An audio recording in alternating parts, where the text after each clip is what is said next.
The world of sales is changing, with it being vastly different from what it was even 15 years ago, mainly due to the advent of technology, the internet, and software as a service. Now, one of the biggest advancements in the past 15 years or so within the sales industry has been the change of just having one salesperson to manage all the different aspects of sales to multiple salespeople, mainly sales reps and account executives. So what exactly is the best way for sales reps to communicate effectively with account managers, and what information is vital and crucial that they pass on for the sales calls and meetings? Keep watching to find out more. What's going on, guys? It's Fairhead from Sales Unveiled once again, helping slash through all the misconceptions around sales, business, and of course personal development, whilst wearing a Marvel t-shirt because I'm about 13 years old mentally, and giving you the practical advice that you need in your day-to-day careers. Like an epic showdown for the ages, no, not you, Godzilla versus Kong, 7 out of 10 at best. Sales reps and account executives can definitely feel like they're bitter old rivals. Now, both roles are usually reliant on each other in order to hit their sales targets, so it can be easy to miscommunicate vital information when passing over leads from one role to the other. Now, lucky for you guys watching this, I've had the pleasure or displeasure to some people of working both an account manager role and a business development role. I've been quite good at both of those. So in the video today, we're going to cover the top 3 bits of information that was kind of weird that account executives want from sales reps when they hand leads over to them. Now, I appreciate some of you that are new to sales might not be that familiar with the differences between business development reps and account executives, but I made a video that talks all about it here. To summarize very briefly, sales reps are usually handling the first half of the sales process, so cold calling, cold email, all those kinds of things, and setting up the initial meetings. Account executives usually hold the meetings or the more in-depth calls and close the business. Man, I talk fast. So the 3 things that I'm going to cover, that was 6, are going to be fairly universal. So even if you don't work in the B2B environment or the SaaS environment like I do, these should definitely help you. Now, you're also going to want to stick around to the end of the video where I'll have a bonus that I like to highlight my best method of communicating effectively with account executives. So hopefully that should help. Channeling a bit of Ace Ventura there. I don't know what that was, but yeah, let's jump into the video, guys. Point 1, let them know timescales.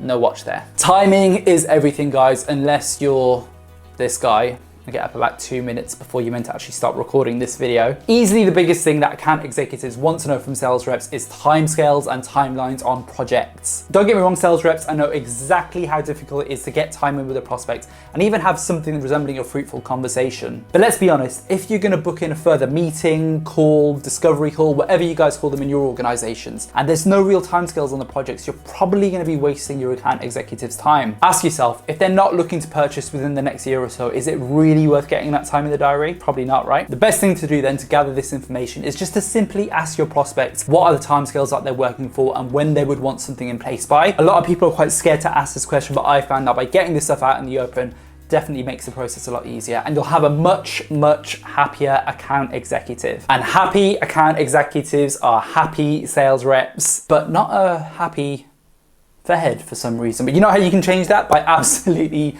smashing that subscribe button, liking this video. If there are any other fantastic videos that you want me to cover on the channel around sales, business, personal development, leave a comment down below. Let me know your thoughts on that, guys. Really helps out the channel. 2, let them know their pain points. What's the old saying, guys? Pain is weakness leaving the body, unless you work in sales, in which case every day is like getting hit by a truck. Yay. Understanding what your prospect's pain point are and passing that information on to the account executives is so crucial and so important, mainly because it's going to help your account executives prepare for the meeting as best as they can, put out the relevant case studies, and highlight the times in the past when they've sold to similar prospects. So pretty big deal. Now, to give you an example, let's say you're a sales rep selling into the HR space. Maybe you're selling things like retail discounts, benefits, those kinds of things. A fantastic question then to ask would be, why exactly are you looking to explore benefits and retail discounts at this moment in time? They may then get back to you and say things like, staff attraction, staff retention, boosting our employee value proposition. Yes, that's right. I can say big words. Finding this information then and passing that on to the account executives is really going to help them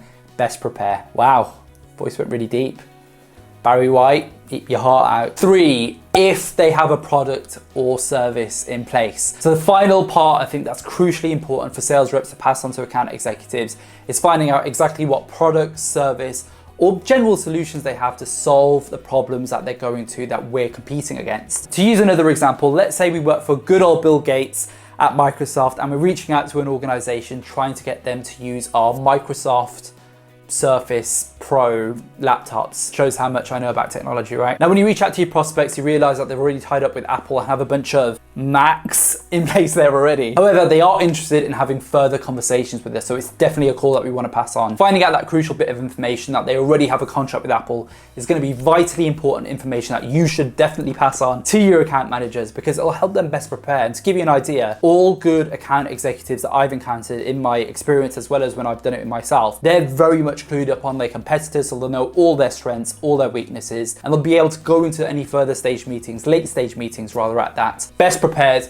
to handle any objections that they've come across hundreds, if not thousands of times. Now, from all the 3 things that we've covered today, guys, I think the most important thing is just to make sure that your account executives don't go into these meetings blind. One of the worst things that we can do as sales reps. I know it won't work in every situation, but if you cover those 3 things off, your account executives will be much, much happier with yourselves. You know what both sales reps and account executives like?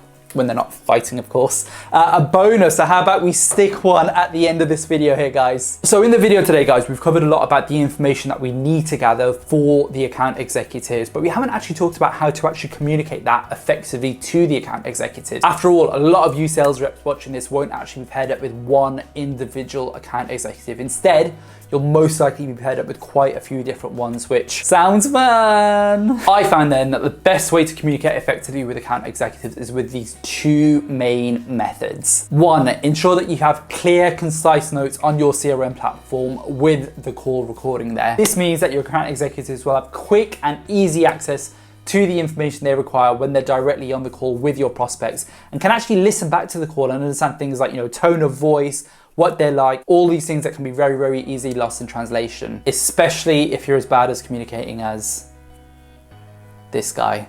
Seriously, how did I pass my English GCSEs? Doesn't make any sense really, does it? 2, set up weekly meetings with your account executives. Blocking out just 30 minutes for each individual account executive you have that week is going to be vitally important to ensure that they have their say around these particular leads. They might have some burning questions that you might not have thought of on the particular call that you might be able to provide insight on, ensuring that the call and the meeting that they have with the prospect is going to be much more successful. After all, the more comfortable we are in speaking to prospects, the easier it's going to be for everyone. Don't get too comfortable though, guys. Last thing you want to be doing is making sales calls in bed, which is something that I will never admit to on video.